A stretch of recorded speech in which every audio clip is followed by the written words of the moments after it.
Master the art of indirect questions. Hello, learners. Welcome to our new lesson where we will delve into the fascinating world of indirect questions in English.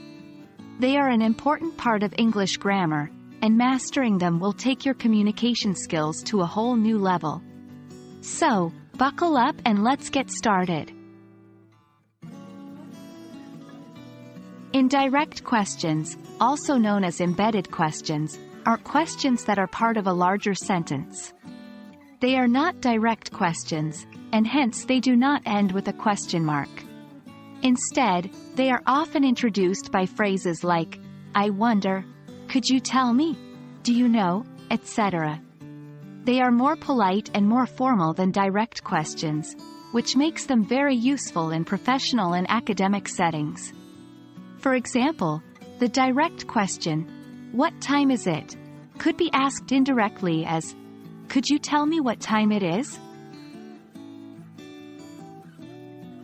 Forming indirect questions can seem a bit tricky at first, but with a little practice, it becomes easy.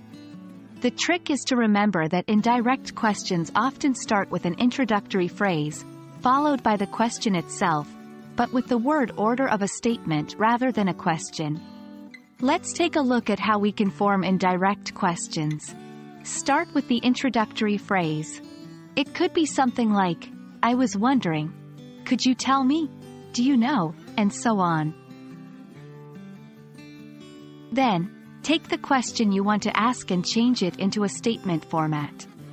That is, the subject comes before the verb. So, is it going to rain today? Becomes, if it is going to rain today, in an indirect question. Finally, join the introductory phrase and the question-turned statement.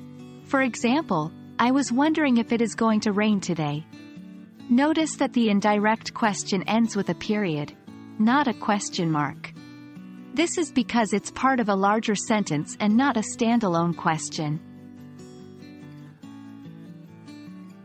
There are some exceptions and special cases to note while forming indirect questions. Yes. No questions often start with if or whether after the introductory phrase. For instance, do you know if she is coming to the party? Or, could you tell me whether the train has left? Questions that begin with words like who, what, where, when, why, how, etc., also known as WH questions, follow the same structure as we discussed before. For example, could you tell me where the station is? Important note: when the question word is the subject of the question, the word order remains the same as in direct questions. For example, who left the door open would remain, who left the door open, in an indirect question. Example, do you know who left the door open? That wraps up our exploration of indirect questions. We hope this lesson clarifies how to form and use indirect questions in English. Remember, these are more polite and formal than direct questions, and are incredibly useful in many social, professional, and academic situations. Keep practicing and you'll soon be a pro at forming indirect questions. Until our next lesson, keep learning and stay curious.